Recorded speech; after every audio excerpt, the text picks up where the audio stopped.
สวัสดีทุกคนนะมื้อนี้ค่อยมาเฮ็ดคลิปสอนคำศัพท์ภาษาอังกฤษในวิชาคณิตศาสตร์ต่อเนาะซึ่งมื้อนี้เราจะมาเรียนเกี่ยวกับคำศัพท์ในวิชาเลขาคณิตเนาะซึ่งเมื่อวานนี้เขาได้เฮ็ดคลิปสอนเกี่ยวกับคำศัพท์ในพฤกษศาสตร์มื้อนี้จะมาเรียนต่อเกี่ยวกับคำศัพท์ในวิชาเลขาเนาะเอามาเบิ่งกันเนาะจะมีคำศัพท์ใดแหน่มาเบิ่งเนาะคำศัพท์ภาษาอังกฤษในวิชาเลขาเนาะคำว่าเลขาภาษาอังกฤษเขาอ่านว่า geometry นี่แม่นเลขาต่อไปให้จะเบิ่งเนาะความยาวหรือว่าลวงยาวนี่ภาษาอังกฤษเขาอ่านว่า length อันนี้แม่นความยาวหรือลวงยาวในภาษาอังกฤษเนาะต่อไปถ้าว่าความกว้างนี่ขอโทษเนาะลวงสูงหรือความสูงนี่ภาษาอังกฤษอ่านว่า height ต่อไปความกว้างนี่ภาษาอังกฤษอ่านว่า width อันนี้เป็นความกว้างหรือลวงกว้างเนาะต่อไปลวงหอบของหูต่างๆนั่นเนาะเขาจะอ่านว่า perimeter แม้นเราจะมักสังเกตเห็นเนาะเขาสัญลักษณ์ความกว้างโดยตัว v นี่มันก็ย่อมาจากคำนี้เลยเนาะต่อไปแม่นคำว่าเนื้อที่นี่แม่น area นี่แม่นเนื้อที่เนาะเนื้อที่รูปอันนั้นนี่ก็ area หมดแหละต่อไปปริมาตรแม่น volume นี่แม่นปริมาตรเนาะเอามาเขียนเขาสัญลักษณ์โดยตัว v ซื่อๆบ่แม่นปริมาตรอันนี้มันก็ย่อมาจาก volume นั่นแหละต่อไปรวงรอบของวงมนนี่แม่น circumference อันนี้แม่นรวงรอบของวงมนต่อไปแม่นเส้นผ่าศูนย์กลางภาษาอังกฤษอ่านว่า diameter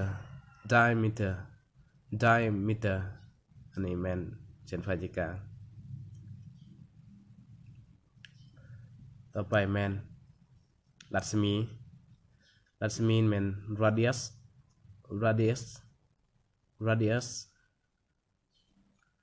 ต่อไปแม่นมุมภาษาอังกฤษอ่านว่า angle นี่แม่นมุมเนาะนี่ angle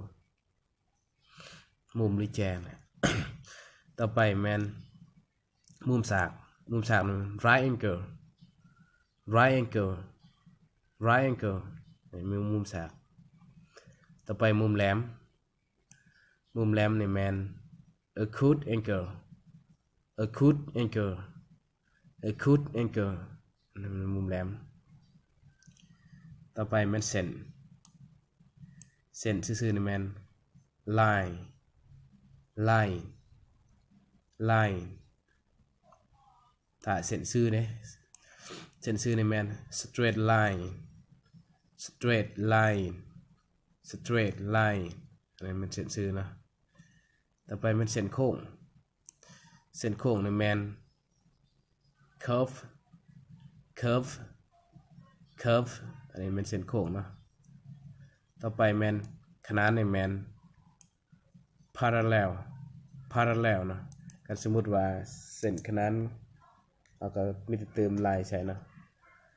สิกะ parallel intersect line นี่แปลว่าเส้นตัดเนาะตัวนี้แม่นเส้นตัดแม่น intersect line ต่อไปแม่น tangent อันนี้แม่นเส้นติดเนาะฉะนั้นจะมาเห็นในเส้นในวงมนเนาะต่อไปแม่น algebraic expression นี่แม่นการแสดงจำนวนพฤกษคณิตเนาะเป็นการแสดงจำนวนพฤกษใส่แกนจำนวนนั่นแหละอ่านว่า algebraic expression ต่อไปแม่น diagram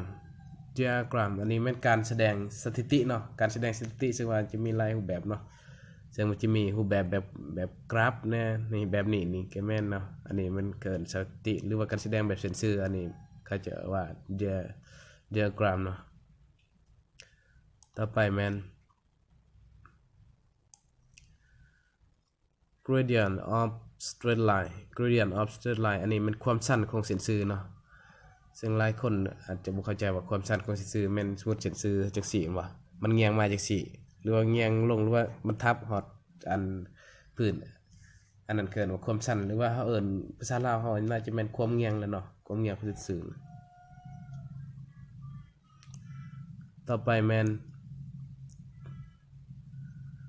trigonometry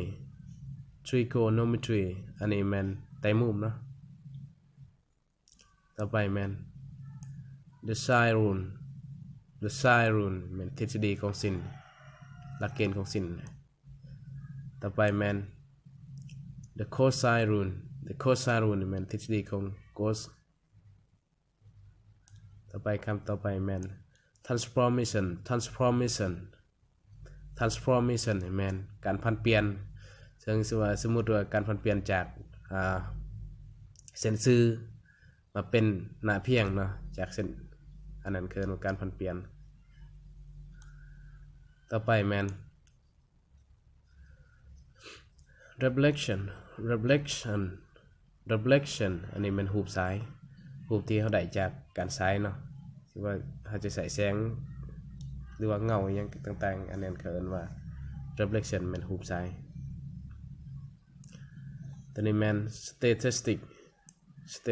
เนี่ยอันนี้มันสถิติเนาะสถิติที่ว่าสร้างขึ้นกี่นี้แบบนี้คือ statistic ต่อไปมัน probability นี่มันตัวนี้มันค่ากระต้วงเนาะค่ากระต้วงหรือว่าความน่าจะเป็นต่อไปคำศัพท์สุดท้ายนี่มัน rounding off อันนี้มันปัดขึ้นหรือว่าปัดลงเนาะแต่ว่าเขาเขียนอย่างนั้นมันจะปัดขึ้นแต่ว่าที่แท้มันเป็นปัดขึ้นหรือปัดลงสมมุติว่าเฮาหาจุดเก่าเนาะหาจุดเก่าให้สามารถปัดขึ้นมาเป็น6อันนั้นคือว่าการปัดขึ้นเนาะปัดให้มันเป็นจำนวนถ้วนเนาะเข้าใจเนาะสำหรับมื้อนี้มีแต่คำศัพท์เท่านี้ซื่อเนาะมื้อหน้าจะมาเรียนจบไปเมื่อกี้นี่แม่นคำศัพท์ในวิชาเลขาเนาะที่เฮามักพบเนาะหากน้องๆคนใดที่รู้สึกว่ามีประโยชน์แก่ตนเองเนาะก็อย่าลืมกดไลค์เนี่ยกดแชร์ให้นะแล้วก็กด subscribe เลยก็กดกระดิ่งนำเนาะมื้อหน้าจะมาเฮ็ดคลิปสอนต่อเนาะเกี่ยวกับรูปคำศัพท์ในรูปคือรูปจัตุรัสรูป4แฉก3แฉกภาษาอังกฤษก็จะได้เนาะเอามาพบกันในคลิปหน้าเนาะขอเข้าใจหลาย